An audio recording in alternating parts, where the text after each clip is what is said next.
Thousands struggle to pay their mortgages. Let's have a look.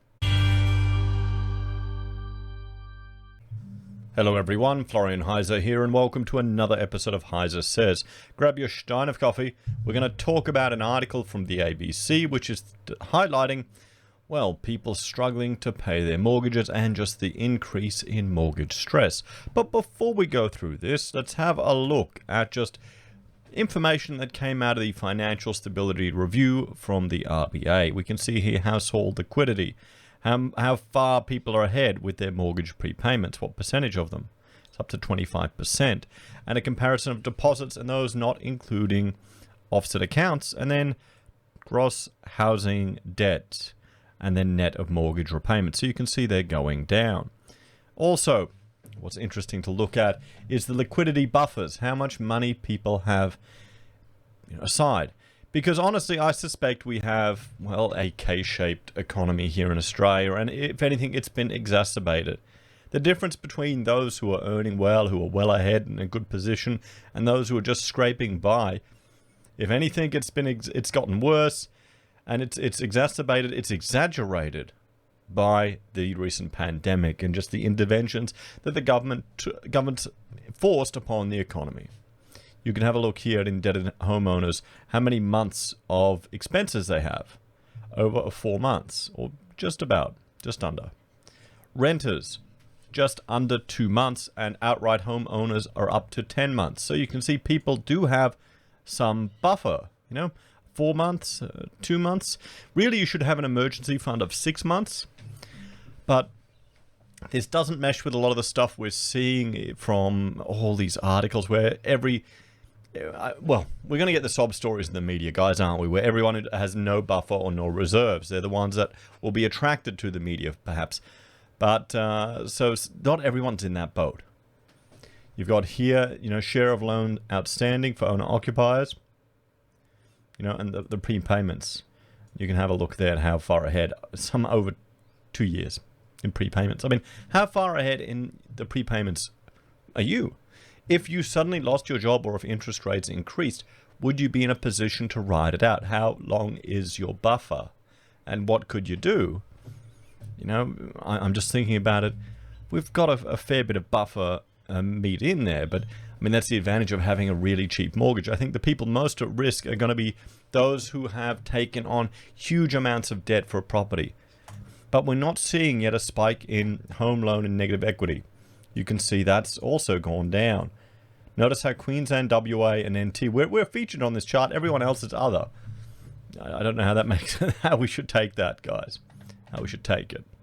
So let's have a look at this article to see about people struggling to service their mortgage. So, Brad, a debt collector's at the door, but a mortgage well-being service helped turn them away. So this is a positive story. Perhaps it is. Standing in the foyer of his local council offices asking for help was a turning point for Brad Hart. The father of two seemingly had it all. A family home, complete with a pool, a good job, and a boat, until a relationship breakdown and mounting debts turned the dream on its head. Finding consistent and paying work was pretty hard to come by, and I started to go backwards, he said. I was working jobs and getting phone calls from the bank saying basically, we're going to take your house, you've got 30 days to fix it. But it's not fixable in 30 days. Mr. Hart shifted to a modest home on Melbourne's southwestern fringe, where while battling anxiety, depression, and substance abuse, he fell further behind on his bills. Friday afternoon, I remember clearly, I was working in the city, feeling great, working outside, and the bank rings me up and says, we're going to take your house, he said. You come home to no future. Mortgage holders are in financial stress. Mr. Hart is among nearly 500,000 Victorians experiencing mortgage stress according to DFA, Digital Finance Analytics. In April, DFA reported 43% of the state's mortgage holders had cash flow difficulties impacting their ability to make repayments. For Mr. Hart, his mortgage repayments, council rates, child support payments, and fines built up. See, this is the thing. It's For this poor guy, it's the relationship breakdown that just made it all fall apart. And somehow I think it's a pretty common story. And don't worry for the mother, she can get a 2% deposit home loan, and the child support payments that he makes won't be counted towards that.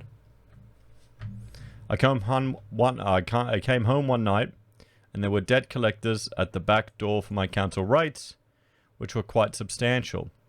Not fixable in 1 or 2 payments, he said. The watershed moment was when he had some steady work and extra money to pay down his council rates debt. The lady behind the counter said, "What's going on?" And I said, "Look, I'm struggling mentally, physically, and financially," he recalled. Mr. Hart was put in touch with West Justice, a community legal service in Melbourne's West. It runs the mortgage well-being service, linking people with a lawyer, a financial counsellor, and a social worker. So, they took the pressure off. He's one of 138 mortgage holders, parents to 250 children, who West Justice has helped haul back from the brink of having their homes repossessed and possible homelessness. They took the pressure off me and made it so much easier, Mr. Hart said. I'm still financially in the same position, but better, moving forward instead of having the bank threaten to take my house. The program is the only one of its kind and currently supports people in the Wyndham local government area in Melbourne's outer west, where about 1/3 of homeowners are in mortgage stress. On the other side of Melbourne, in the 3805 postcode, taking in Naree Warren, 74% of mortgage holders are in financial stress. Down the road, in Berwick's 3806 postcode, the numbers increased to 85%.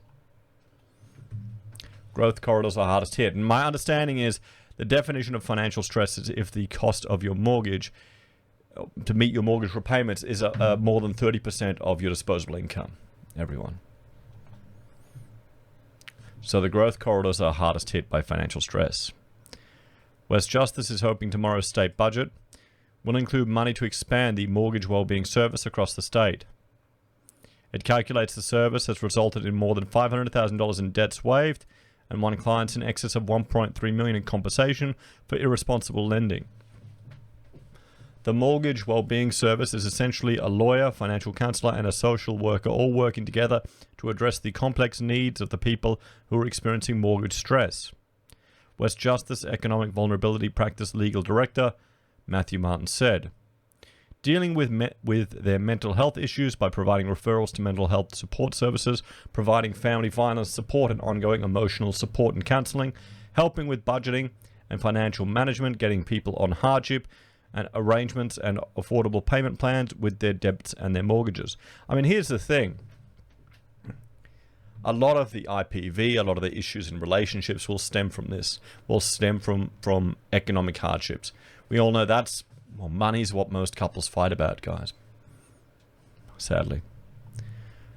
Mortgage stress is a growing problem. What's going on here? There we go. Mortgage stress is a growing problem, disproportionately affecting growth corridor suburbs.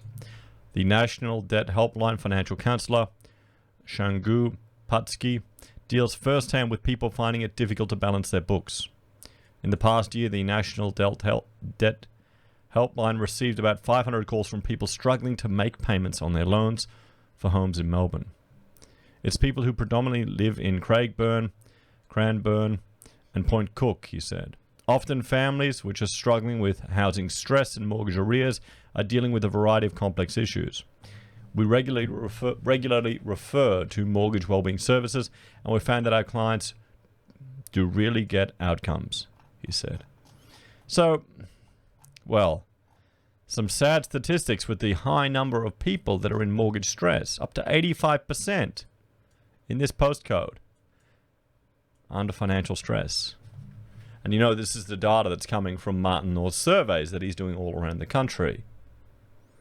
But honestly, I think we have such a divide here in Australia. And I'm going to bring up this little chart here, guys. We've got a K-shaped economy, and there is a difference between those who are experiencing financial hardship and those who are not. Here's the idea. This is the argument of a K-shaped recovery. Certain parts of the economy, they shoot up and they're doing well.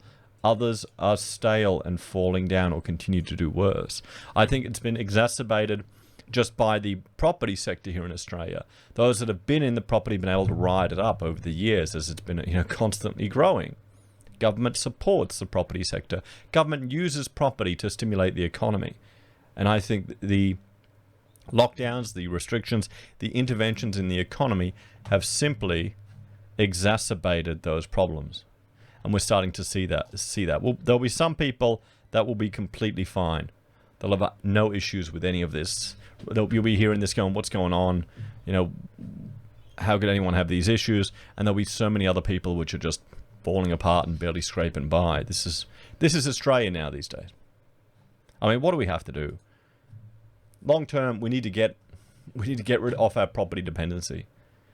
We need to try and wean off it. I'm hoping special economic regions will allow us to experiment with ideas.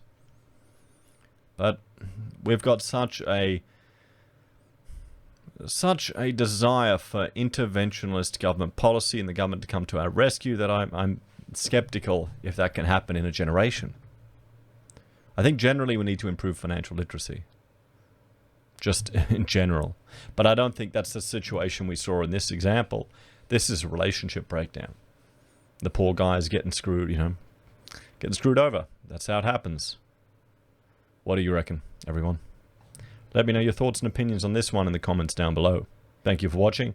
Please like, share, and subscribe to the channel. If you're a fan and enjoy the content I create here, there are a few ways you can support us.